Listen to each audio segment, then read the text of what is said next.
We're going to do something that's just a little itty bitty bit more complicated with absolute value. It's not so bad.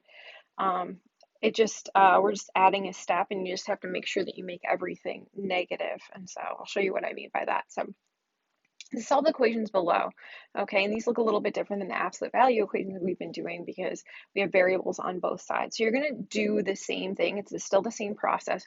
You're going to undo anything that's on the outside of the absolute value. So what's inside the absolute value equal to the positive answer and set what's in the absolute value to the opposite. So you're going to make everything the opposite. So this first one I look at, here are my absolute values. I don't have anything outside of it on the one side of my equation.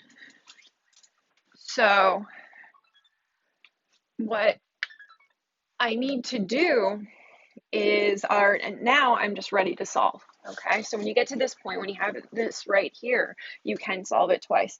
So I'm going to write 2x, ooh, that's interesting. I should not have done that. 2x plus 12 is equal to 4x. And then I'm going to do 2x plus 12, and I'm going to have it equal to the opposite. So instead of positive 4x, I'm going to do negative 4x, and I'm going to solve that way. Okay, so I get my variables on one side first, so I subtract 2x from each side. So I have 12 is equal to 2x, and then I divide by 2, x is equal to 6 here. Do the same thing on the other side, negative 2x, negative 2x. I have 12 is equal to negative 6x. Divide by negative 6, divide by negative 6. X is equal to negative 2. Now, here's the biggest difference, and I think some of you are going to be hesitant to actually do this, is you have to check your answer, which means that I'm going to have to put 6 in, always into the original equation, okay, to see if that's an actual solution. And I'm going to do the same thing for negative 2. I'm going to put it in for x on both sides. So my original equation was, so it's going to be the absolute value. I rewrite the whole thing. 2 times 6 plus 12, absolute value, is equal to 4 times 6. So I do what's on the inside first. 2 times 6 is 12. 12 plus 12. 4 times 6 is 24. I have the absolute value of 24 is equal to 24. So, and 24 is equal to 24. So that actually checks out. Okay. So I do the same thing for the other side. I just plug it in. Okay, which is why you only have 3 problems for homework at most. So plug this, so I have my original equation again. It's going to be 2, but I'm going to replace the x in my original equation with negative 2. Plus 12 is equal to 4 times negative 2. 2 times negative 2 is negative 4 plus 12. This is going to be negative 8. Negative 4 plus 12 is positive 8 is equal to negative 8. When I take the absolute value of positive 8, that actually is not equal to negative 8. So this is not a solution. Okay, if it doesn't check out, it's not a solution. And it's actually called an extraneous solution.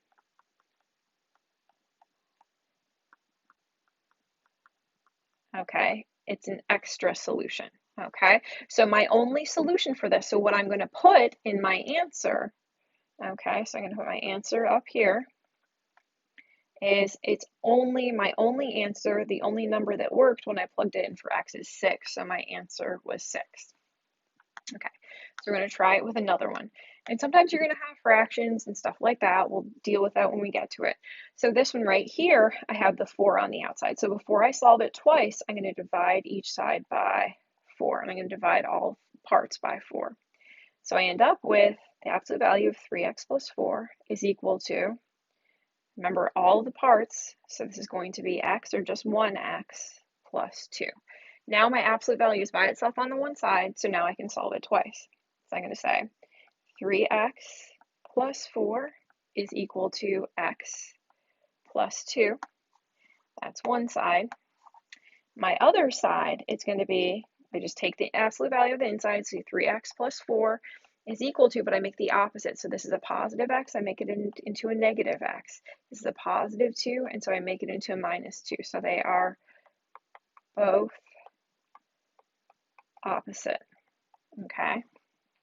And I go through and solve. So I'm going to subtract, I'm going to change my color back. I think it was this one. So I'm going to subtract x from each side. It wasn't 2x plus 4 is equal to 2 minus 4 minus 4. 2x is equal to negative 2. Divide by 2, divide by 2. X is equal to negative 1. That's one possible solution. We'll just see. I add 1x here, add 1x here. 4x plus 4 is equal to negative 2. Subtract 4, subtract 4. 4x is equal to negative 6. Divide by 4, divide by 4.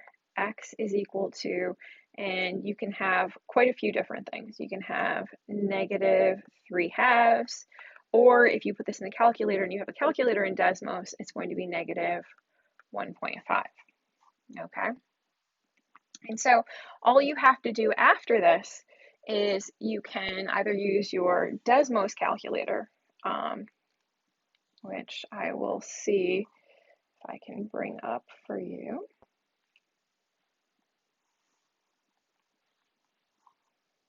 Okay. And where is it? Just a regular.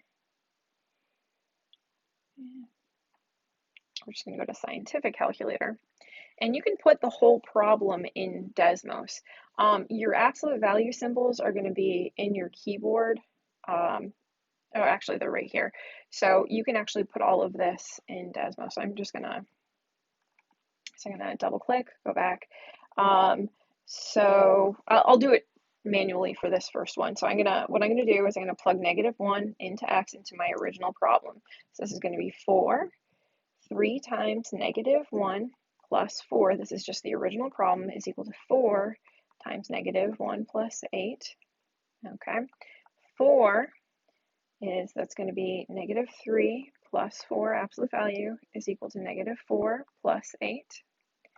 4, negative 3 plus 4 is 1, so it's the absolute value of 1, is equal to positive 4. And then 4 times 1 is 4, and so 4 is equal to 4, so that checks out. So I know at least negative 1 will be my solution. So now I have to look at this negative 1.5, and you can actually do your check if you want in Desmos or in the calculator. So I'm just going to set it up. So it's going to be 4 times 3 times negative 1.5 plus 4 is equal to 4 times negative 1.5 plus 4. Okay, and you can bring your Desmos calculator up. So it's going to be 4, actually I'm going to delete this, 4 times 3 times negative 1.5, okay, plus 4,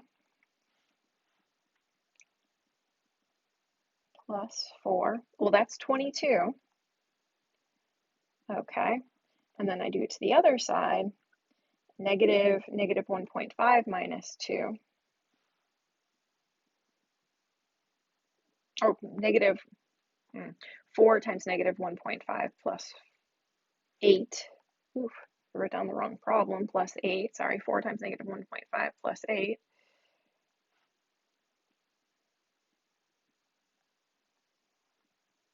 and I press enter, and oh, geez Louise, I messed this up, I'm sorry guys, plus 4, close my parentheses, there we go, that's positive 2, okay, so that's if I put the left-hand side in, and then the right-hand side, when I put negative 1.5 into my original problem, I also get 2.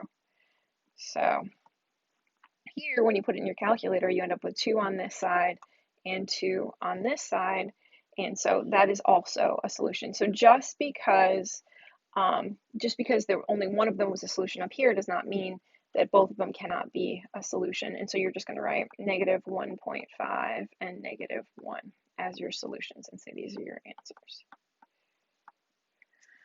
Okay, last one. Okay, so we're just going to go through the same process with this one.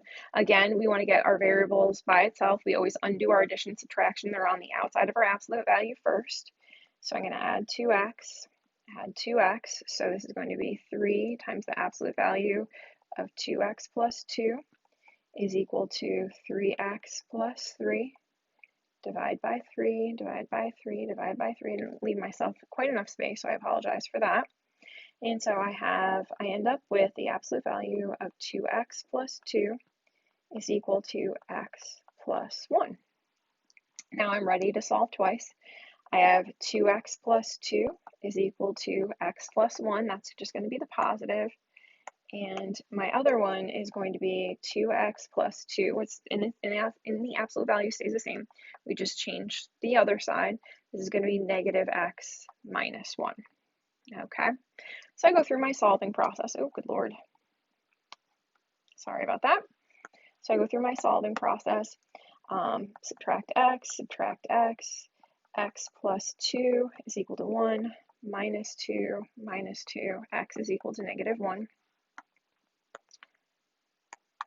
For this one, I add x, 3x plus 2 is equal to negative 1. I subtract 2, I have 3x is equal to negative 3. Divide by 3, divide by 3, x is equal to negative 1. So that's possible also to happen where you end up with the same answer. So what's nice about that is I actually only have to check this once. I only have to check this once. So I'll just check it in my original problems. This is going to be 3 times 2 times negative 1 plus 2 minus 2x equals x, or is, all right, sorry about that. Minus 2 times negative 1 is equal to negative 1 plus 3. Okay, 3 times, this is going to be negative 2 plus 2